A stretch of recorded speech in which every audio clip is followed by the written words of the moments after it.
So narinig po natin sa ating mabuting balita ang pagtatanong ng isang dalubhasa upang subukin si Kristo. Guro, anong utos ang pinakamahalaga? Sinabi niya, mahalin mo ang Diyos, mahalin mo ang iyong kapwa, gaya ng iyong sarili. Alam po ninyo, medyo nakapagtataka ang sagot na ito sapagkat karanasan ang magsasabi sa atin kapag tinanong ka, ano ba ang pinaka-paborito mong pagkain? Isa lang dapat ang isasagot mo. Ano ba ang pinaka-paborito mong kulay? Isa lang dapat ang sagot mo. Pero, nang si Kristo'y sumagot, kapuna-puna, dalawa. Kasi para kay Jesus, parang dalawang mukha lang ito ng isang barya. Na ang pagmamahal natin sa ating kapwa ay dapat sa pagmamahal natin sa Diyos na kaangkla.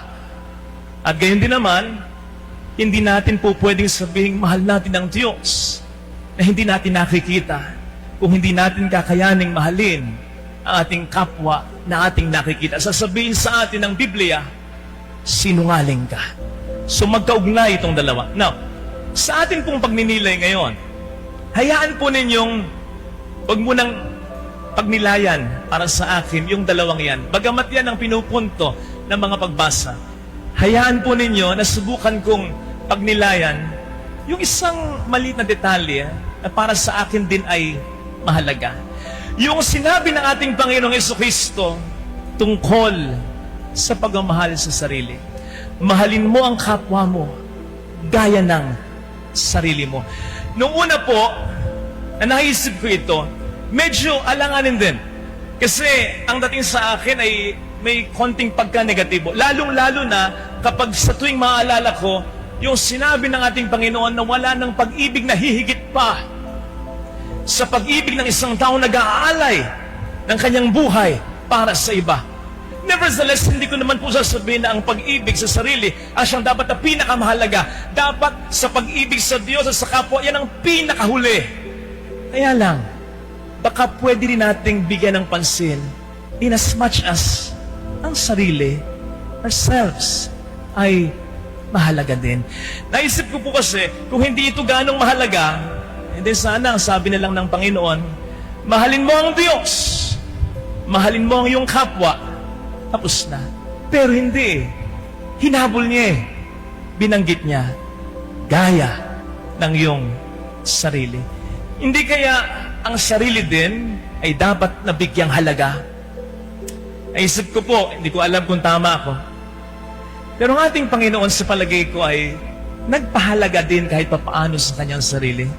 Hindi naman walang puknat ang ginawa niyang paglilingkod. Marami siyang ginawa, pero natulog din naman siya kahit papaano. Namahinga lang din naman siya kahit papaano. Kasi kung 24 hours siyang naglilingkod at walang pahinga, baka hindi kamatayan sa krus ang ikinamatay niya, over fatigue, di ba? At kung isipin po ninyo, hindi naman lahat ng hiling ng tao pinagbibigyan niya. Lalong-lalo na kung alam niyang niloloko lang siya. Makailang beses, dinagderi siya, magbigay ka nga sa amin ng tanda upang kami sa iyo maniwala. Hindi siya nagbibigay kahit kaya niya. Alam niya kung kailan siya niloloko, alam niya kung kailan siya sinisilo, at hindi siya nagpapaisa sa tao. Hindi nga ba't minsan, hindi rin siya gumawa ng maraming mga himala sa kanyang mga sariling kababaryo dahil sa hindi pagsampalataya ng mga ito. At hindi ko rin makakalimutan yung eksena na mayroong isang babaeng naghugas ng kanyang mga paa sa pamamagitan ng mamahaling pabango. Ano sabi ni Judas? Isa yung pag-aaksaya. Dapat yung pabango yan, ibinenta na lang at ibigay sa mga mahirap ang pagbibilan. Alam naman natin si Judas dito ay nanloloko, nanggugulang lang. Pero pwede naman ding maisip ni Jesus, o nga ano, tubig na lang, pwede naman. Saka na lang niya pagalitan, pagsabihan si Judas. Nakatipid kahit paano. Pero hindi. Ano sabi niya? Hayaan niyo siya. Nararapat lamang na ito para sa akin ay gawin niya. Hindi niya yun ipinagkait sa kanya. Naisip ko lang, to make it light, at least kahit paano nakapagpa-foots pa siya. Diba? Katulad ng pagpapaunlak na ginawa din niya sa mga nag-imbita sa kanya, sa kanilang mga bahay upang makainom siya, upang makapag-socialize siya. Mga kapatid, ito napakasimpleng mga bagay na ito. napakaliit na detalye kumpara sa marami at mas malalaki niyang pagbibigay at pagsasakripisyo. Pero sa palagay ko lang, itong mga simpleng bagay na ito para sa sarili ay nakatulong din sa kanya kahit papaano upang mas magampanan niya ang misyon niya dito sa mundo. Naniniwala po ako, si Jesus ay nagpahalaga din para sa kanyang sarili kahit papaano. Kamakailan po, shout out kay Kuya Jimmy. Kausap ko itong kaibigan ko ito. Meron siyang hininging payo sa akin. Hindi po mayaman si Kuya Jimmy. Saktong-sakto lang. Medyo naging okay lang sa ngayon ang kanyang negosyo.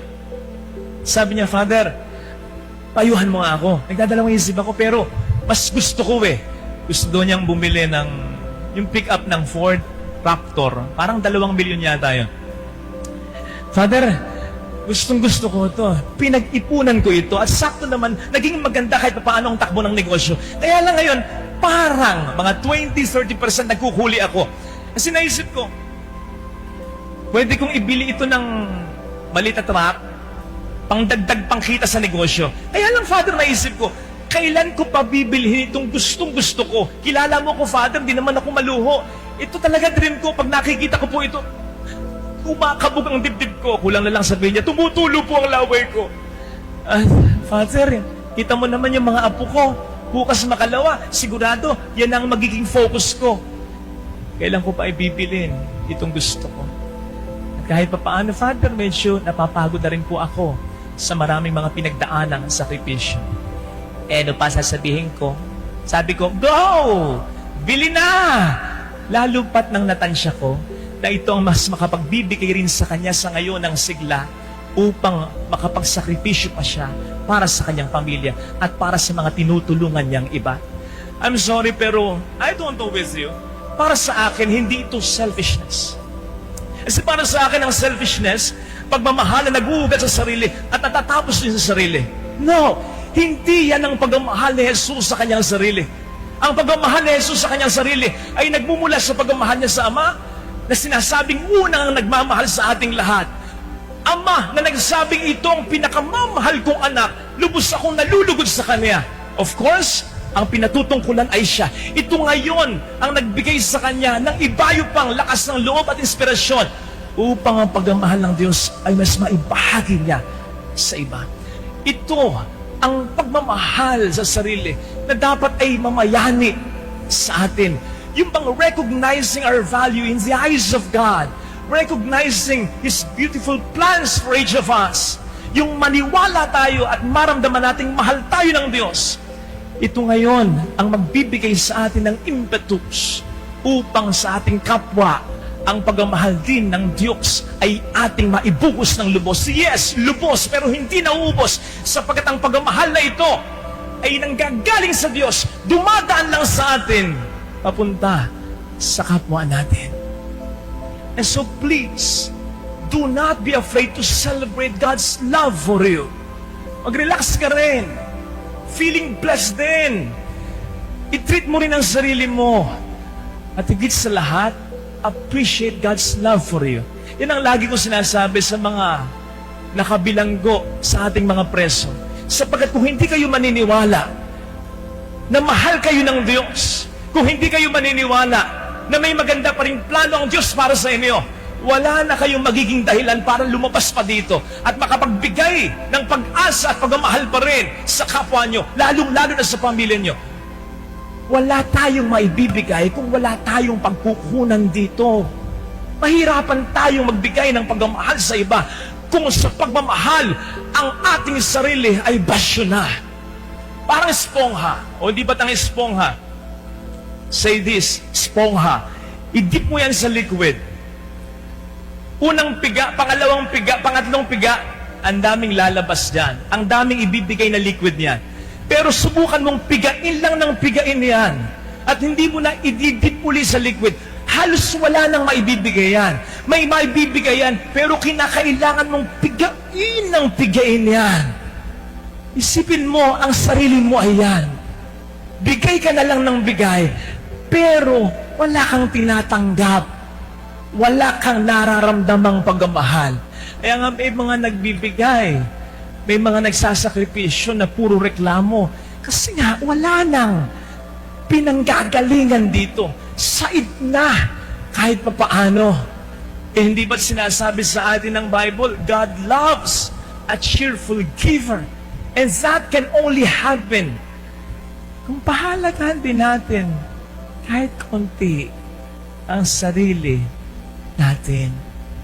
Besides, mawala man tayo ngayon sa mundong ito, iinog pa rin ito.